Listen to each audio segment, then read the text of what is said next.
Assalamualaikum warahmatullahi wabarakatuh. Halo teman-teman, selamat datang. Buat yang baru masuk, saya beritahu bahwa sudah saya jelaskan di episode pertama untuk mengisi bulan Ramadan ini. Saya akan mengulas penuh tentang kisah perjalanan Islam beserta dengan kisah dari Rasulullah Nabi Muhammad SAW melalui kacamata Umar bin Khattab selaku khalifah kedua setelah wafatnya Nabi.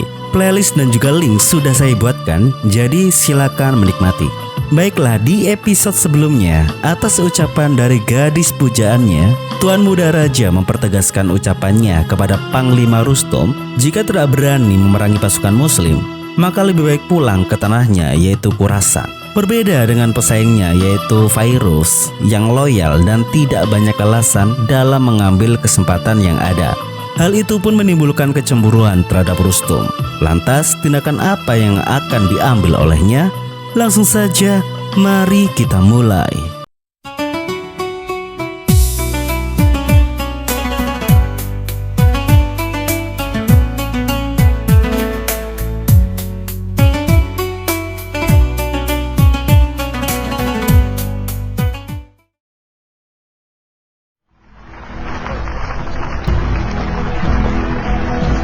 Dengan tekanan dari sang raja sekaligus mempertaruhkan jabatannya, maka tidak ada jalan lagi bagi Rustum kecuali dengan berperang melawan pasukan muslim. Mereka berbondong-bondong dengan jumlah pasukan yang sangat besar untuk memenuhi tugas raja tersebut.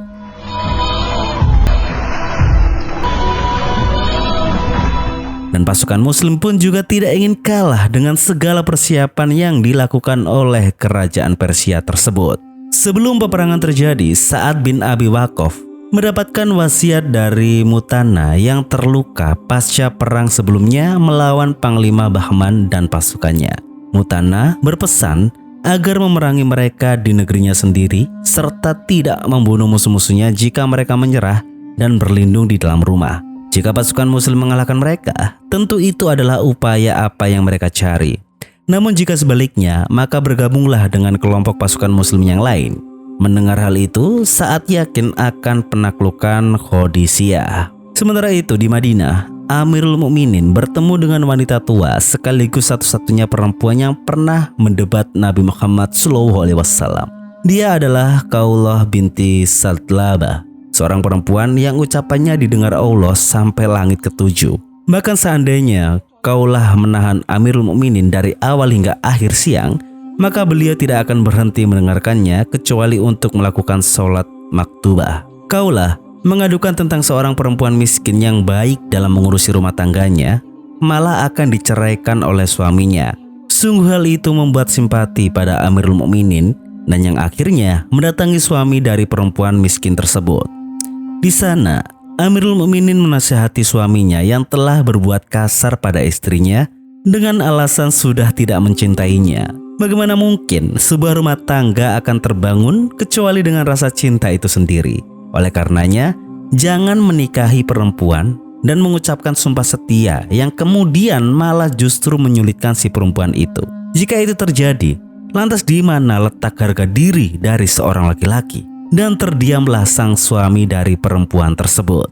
Beberapa langkah kemudian, beliau bertemu dengan orang suku Quraisy yang dimana saudara perempuannya akan dikitbah dipinang oleh seorang laki-laki yang kurang baik dalam harta dan juga tahta gitu.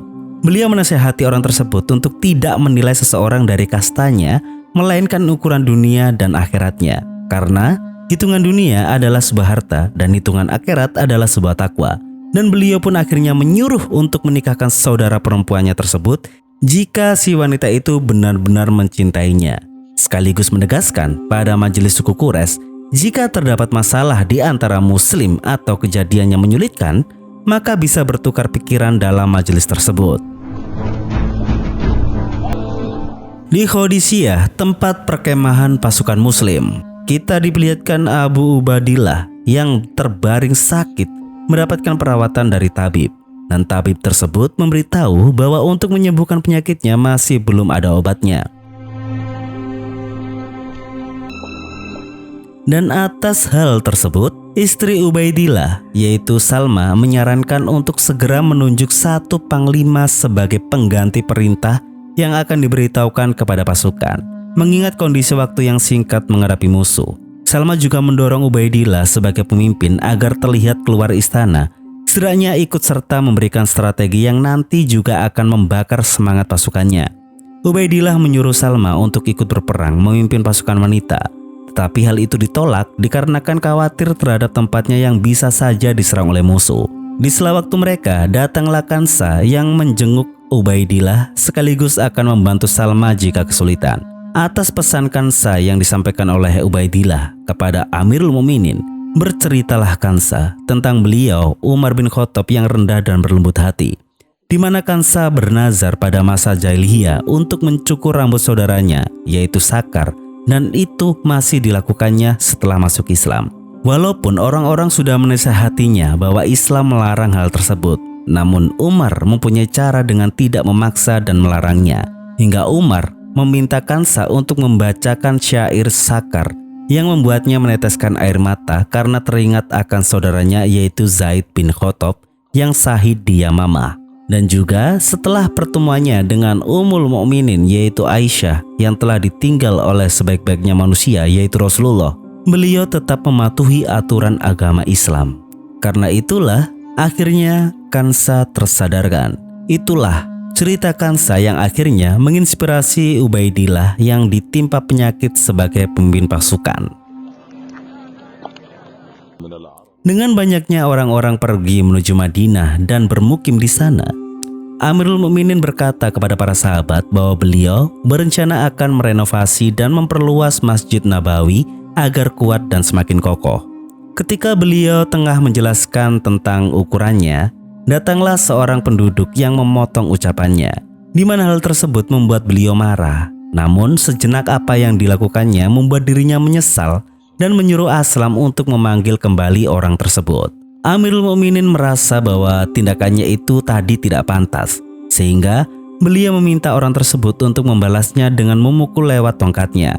Namun orang tersebut telah memaafkan sang Amirul Mukminin. Setelah kejadian tersebut, beliau bermunajat dan bermuhasabah diri kepada Allah agar selalu diberikan petunjuk dalam menjalankan kepribadiannya, baik sebagai Amirul Mukminin atau orang biasa. Walaupun istrinya mengingatkan bahwa dari urusan yang tadi beliau sudah dimaafkan oleh orang tersebut, namun beliau, sang Amirul Mukminin, belum bisa memaafkan pada dirinya sendiri. Sungguh rasa sedih ada pada pemimpin jika melihat rakyatnya tidak susah lagi, dan sungguh merasa susah jika mereka tidak bersedih lagi. Seketika itu juga teringatlah beliau dengan Khalifah Rasulullah yaitu Abu Bakar As-Siddiq.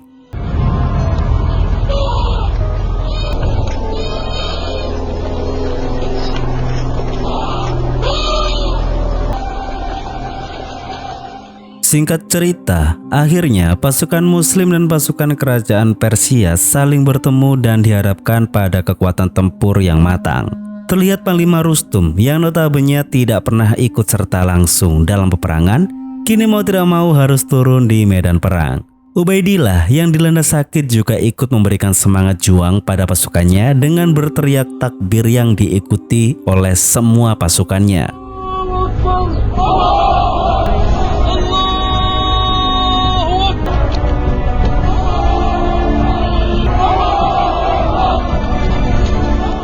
Sebelum peperangan tersebut pecah, kita diperlihatkan duel tanding antara kedua belah pihak.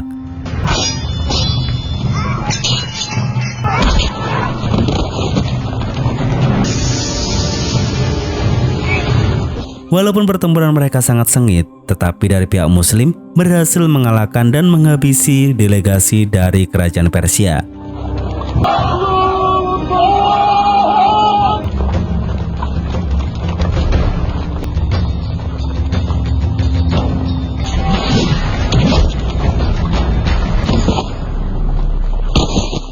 Dan setelah seketika itu juga, perang pun pecah.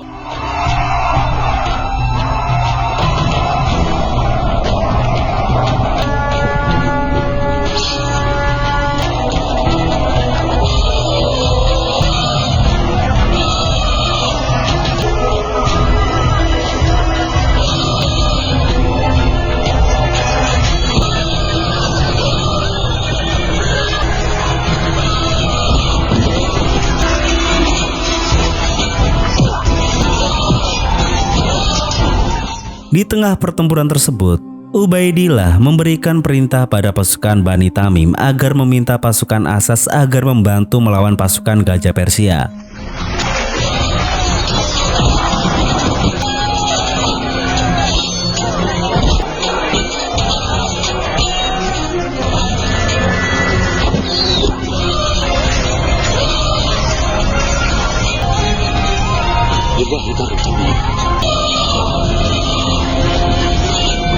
Di sisi pasukan Islam yang lain, Kansa berpesan kepada anak-anaknya sebelum keberangkatan bahwa saat ini adalah kesempatan mereka untuk jihad di jalan Allah. Kansa juga menyarankan agar mengambil tayamum di waktu Isya saat perang sedang bergejolak. Semoga Allah memberikan kemenangan dan kemuliaan. Keesokan harinya, Khokho, Ibnu Amer dan pasukannya sedang dalam perjalanan menuju Qadisiyah untuk membantu pasukan Islam di sana.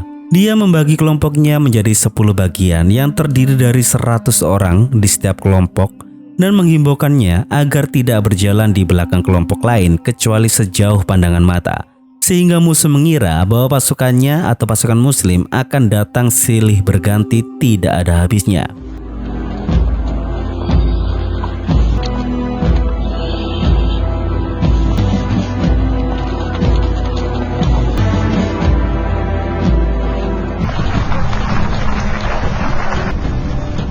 Ya benar saja, apa yang direncanakan oleh Khokho membuat Panglima Rustum sedikit khawatir dengan tibanya pasukan bantuan Islam yang silih berganti.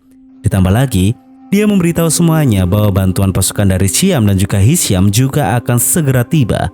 Oleh karena itu, mereka tetap bersabar. Atas kondisi yang dahsyat tersebut, Ubaidillah tersenyum penuh dengan kebanggaan melihat kekuatan pasukan muslim yang sangat amat besar.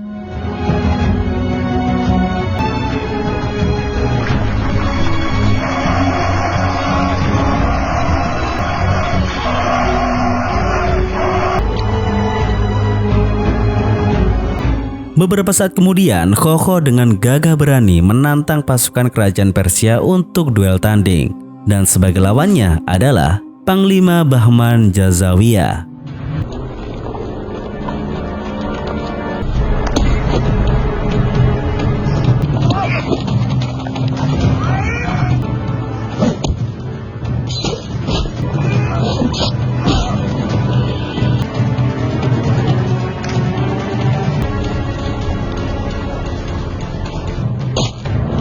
Pertarungan tersebut begitu sengit dan imbang, namun pada akhirnya Khokho bisa mengakhiri nyawa Bahman dengan tikaman senjatanya sendiri. Bertakbirlah para pasukan muslim, apalagi tibanya pasukan lainnya yang masih datang silih berganti, membuat adrenalin mereka menjadi dominan.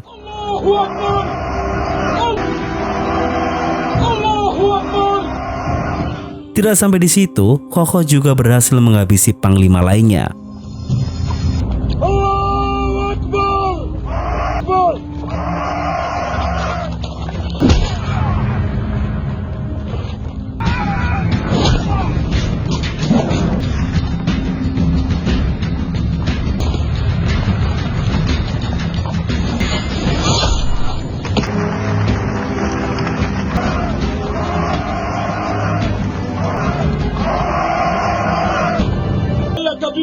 Bahkan menantang panglima yang paling hebat dari pihak musuh. Namun karena hal itu tidak terpenuhi, Khokho berseru kepada pasukannya untuk menghunus pedang mereka dan seketika itu juga pecahlah perang tersebut.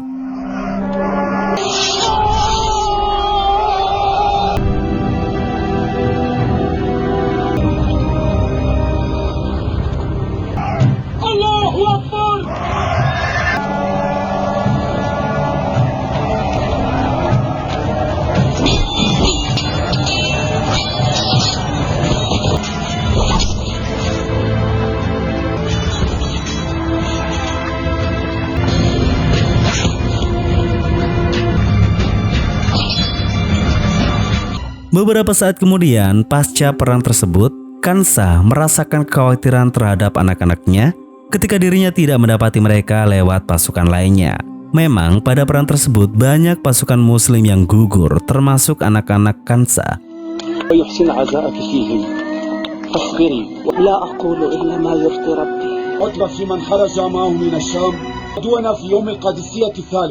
Kokom memberitahu bahwa kedatangan Hisham dan pasukannya dari Syria nampaknya tertunda. Namun dia menegaskan kepada pasukannya agar tidak berkecil hati dan tetap dalam strateginya, yaitu datang 100 orang dalam kelompok demi kelompok dengan silih berganti.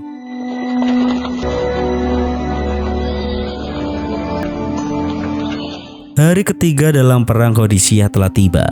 Kedua belah pasukan saling menyiapkan kembali perlengkapan perang masing-masing. Namun, di sisi lain, pasukan Muslim telah kedatangan Hisham dan pasukannya yang bergabung dengan kelompok bagian Koko.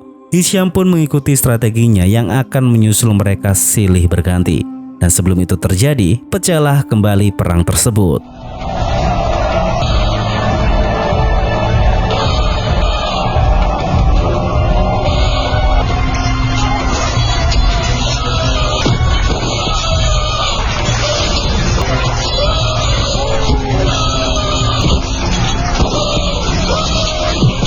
Dalam perang yang berkecamuk, Abu Ubaidillah menyuruh pengawalnya untuk menyusul pasukan bantuan untuk segera bergabung ke medan peperangan dan berbondong-bondonglah mereka.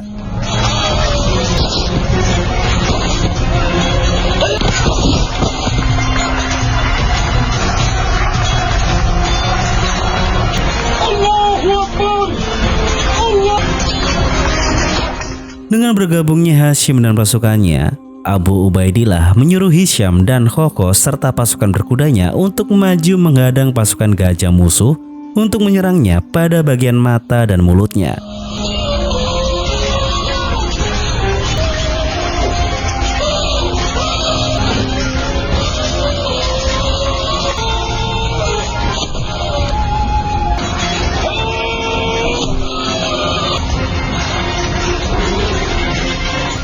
Dan benar saja, hal tersebut membuat pasukan gajah musuh telah tumbang dan membuat pasukan Persia mundur melarikan diri.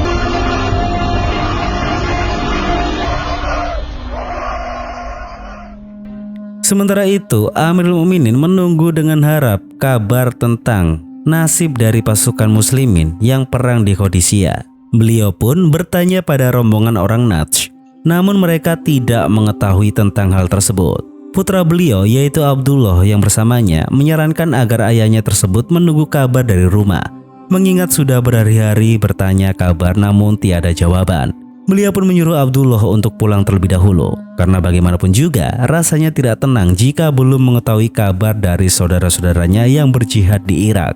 Sempat Abdullah ingin menemani ayahnya sekaligus Amirul Mukminin tersebut, tetapi bagi beliau adalah tiada teman yang dibutuhkan kecuali kabar kemenangan umat muslim.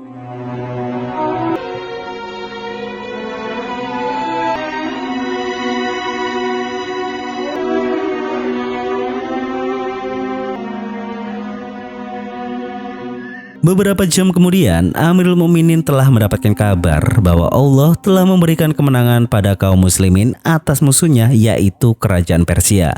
Terharulah beliau saat mendengar kabar yang sudah lama dinanti-nantinya tersebut. Tetapi, di balik itu juga beliau bersedih atas gugurnya pasukan muslim yang berjumlah kurang lebih 8.500 orang.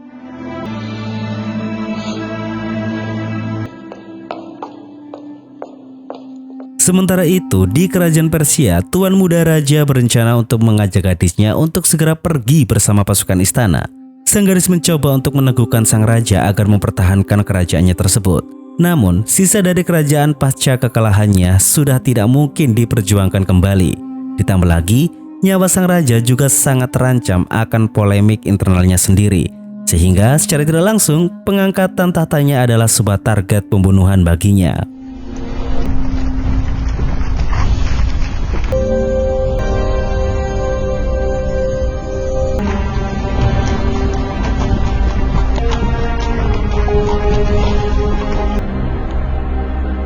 Di scene selanjutnya, kita diperlihatkan Abu Ubaidillah, Hisyam, dan Khokho bersama dengan pasukannya yang memasuki kerajaan Persia.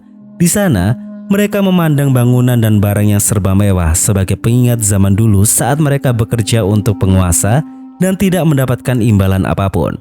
Sehingga banyak sekali dari kalangannya yang serba kekurangan.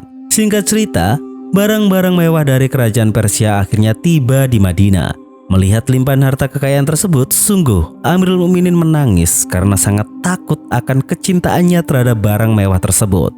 Oleh karenanya, jika orang terlena akan harta, maka dia akan mementingkan dunia dan meninggalkan akhiratnya. Kemudian, Amirul Mukminin memanggil Suraqah bin Malik untuk menunjukkan sebuah mahkota, gelang, dan sebuah pakaian dari Khosraw untuk dia pakai sesuai dengan janji Rasulullah SAW. Suraqah pun ingat janji Rasulullah tersebut pasca gagalnya dia dulu yang ingin membunuh Rasulullah waktu beliau ingin berangkat ke Madinah bersama dengan Abu Bakar. Di awal-awal part, yang kudanya itu jempalikan tidak mau menuruti komando Suraqah. Di waktu itu Rasulullah berkata bahwa suatu saat nanti Suraqah akan mengenakan jubah raja dari Persia. Dan sekarang bisa kita saksikan bersama bahwa ucapan dari baginda Rasul itu benar-benar terjadi. Sungguh luar biasa. Sehingga tanpa pikir lama, Suraqah pun langsung mengenakan jubah tersebut dan semua orang tertawa melihat tingkah lakunya.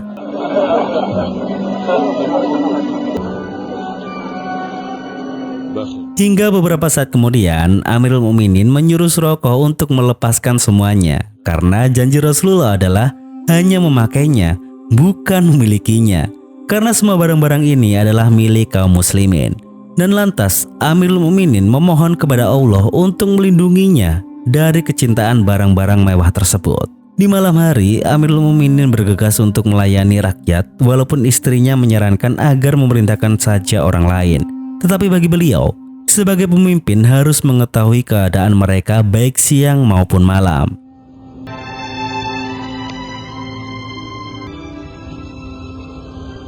Kemudian, beliau bersama sang asisten Aslam menelusuri jalan tiap-tiap rumah dan tanpa sengaja mereka mendengarkan keluh kesah dari seorang wanita yang tengah merindukan belayan kasih sayang suaminya. Amirul Mukminin pun tahu bahwa dia akan baik-baik saja karena dia hanya merindukan suaminya yang telah bertugas selama berbulan-bulan tetapi akhlaknya mencegah dari perbuatan dosa. Aslam pun memberitahu beliau bahwa suami wanita tersebut adalah pasukan Sa'ad yang berada di Irak Qadisiyah. Terkait hal tersebut, Amirul Mukminin pun akan mengeluarkan aturan bahwa seorang prajurit tidak boleh terlalu lama bertugas, dan jika terlalu lama maka harus membawa istri mereka. Dan karena baik suami maupun istri harus memiliki hak dan kewajiban yang sama atas kemenangan yang Allah anugerahkan kepada mereka, yaitu kerajaan Persia dan Syria. Kini, Amirul Mukminin dan sahabat lainnya mengatur pembagian harta di antara sesama kaum muslimin. Hal itu juga pernah dilakukan oleh Khalifah Rasulullah, yaitu Abu Bakar As-Siddiq, yang tidak membedakan status mereka. Utsman bin Affan lantas berpendapat bahwa dengan meningkatnya penduduk yang semakin banyak, alangkah baiknya jika melakukan pendataan agar tidak terjadi kekacauan saat proses serah terimanya. Abdurrahman bin Auf kemudian menyarankan agar melakukan seperti yang dilakukan oleh bangsa Romawi dan Persia, yaitu membuat catatan tentang gaji dan juga jumlah tentaranya, di mana hal tersebut ditangguhkan pada pejabat dari lapisan masyarakat. Dengan segala pertimbangan dan pendapat dari para sahabat, akhirnya mereka pun menyepakati rencana tersebut dan melaksanakannya.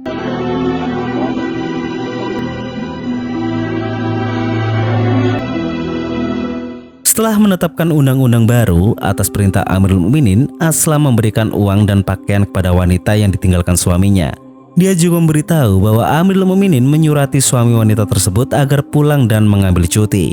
Kemudian kita dibawa kembali pada Amirul Mukminin dan para sahabat. Di sana, Ibnu Auf bersilang pendapat mengenai hak tanah perang di Irak dan Syam. Dia mengatakan bahwa tanah tersebut seharusnya diberikan pada kaum muslimin yang telah ikut berperang di sana. Namun, Ali sepakat dengan pendapat Amirul Mukminin jika tanah tersebut dibagikan kepada mereka yang ikut berperang, maka hasilnya akan mengecewakan semua penduduk. Oleh karena itu, yang benar adalah menyerahkan kepada negara hingga bisa dimanfaatkan oleh semua generasinya. Mendengar itu, Ibnu Auf tidak setuju dan bersikukuh dengan pendapatnya. Bahkan menyatakan kepada Amirul Mukminin apakah dengan dikembalikannya ke negara karena ingin menguasainya dengan memberikan keuntungan pada mereka yang tidak ikut berperang dan keturunannya. Dan terjadilah sedikit ketegangan di antara mereka. Amirul Mukminin lantas berpendapat, apakah Allah mengutus Rasulnya hanya untuk orang di zamannya saja? Ataukah Islam hanya diciptakan untuk menyelesaikan setiap permasalahan hanya untuk generasi saat itu? Sungguh, apapun keputusan yang ada saat di ruangan itu tidak akan hanya mempengaruhi generasi saat itu, tetapi juga harus memengaruhi generasi yang akan datang. Maka hari itulah ditetapkan dasar-dasar bagi negara Islam agar menjadi syariat yang tegas dan kokoh bagi generasi mendatang. Dan inti dari musyawarah mengenai wilayah kekuasaan adalah demokrasi, di mana mengembalikan apa yang menjadi hak mereka dan hak mereka untuk membayar pajak sebagai dana pertahanan dan kebutuhan rakyat lainnya. Malam pun tiba, Amirul Mukminin mendatangi rumah Ibnu Auf dan memintanya untuk menemaninya menemui para pedagang yang tiba di Madinah. Di sana mereka mendengarkan tangisan bayi yang mungkin sedikit mengganggu, sehingga Amirul Mukminin menyuruh ibunya untuk menenangkannya. Sang ibu pun berkata kepada beliau yang notabene tidak tahu bahwa beliau adalah Umar, sang Amirul Mukminin. Dia berkata hanya berusaha untuk menyapih dan menghentikan ASInya, tetapi si bayi itu menolaknya. Hal itu terpaksa dilakukan karena Umar atau Amirul Mukminin hanya memberikan subsidi bagi anak-anak yang disapih, tetapi tidak bagi yang masih menyusui. Mendengar hal tersebut, beliau akan merubah kebijakan itu. Keesokan harinya, Amirul Mukminin memberitahu masyarakat bahwa selain subsidi untuk anak yang disapih, beliau juga memberikan subsidi bagi yang sedang menyusui. Bahkan, meningkatkan sesuai bertambahnya usia dan kebutuhan si anak. Lantas beliau menyuruh Aslam untuk mengumumkan hal tersebut hingga ke seluruh Madinah.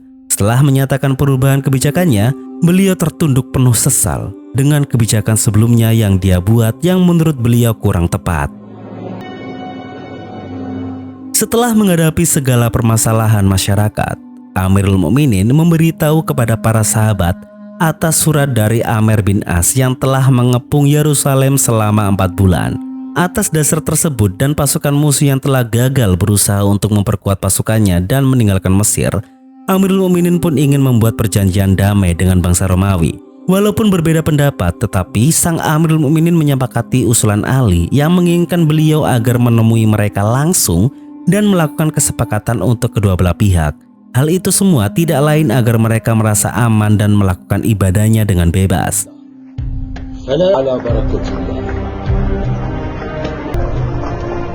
Singkat cerita, Amirul Mukminin pun akhirnya pergi ke Yerusalem untuk menemui petinggi mereka guna melaksanakan perjanjian tersebut. Banyak dari penduduknya yang penasaran akan sosok Khalifah Umar bin Khattab yang notabene tampilan dari Umar bin Khattab lebih seperti orang biasa daripada raja-raja yang pernah mereka tahu sebelumnya. Dan di sanalah Amirul Mukminin membacakan isi surat perjanjian tersebut di hadapan penduduk Yerusalem yang intinya adalah sebuah demokrasi. Lantas, bagaimana tanggapan mereka? Semua itu akan dijelaskan di episode berikutnya, di mana nantinya saya akan langsung rekap dari 3 episode sekaligus yang menandakan akan berakhirnya cerita panjang yang sudah saya kerjakan selama di bulan Ramadan ini. Jangan sampai ketinggalan, subscribe yang belum subscribe, nyalakan notifikasinya, dan sampai jumpa di episode yang selanjutnya.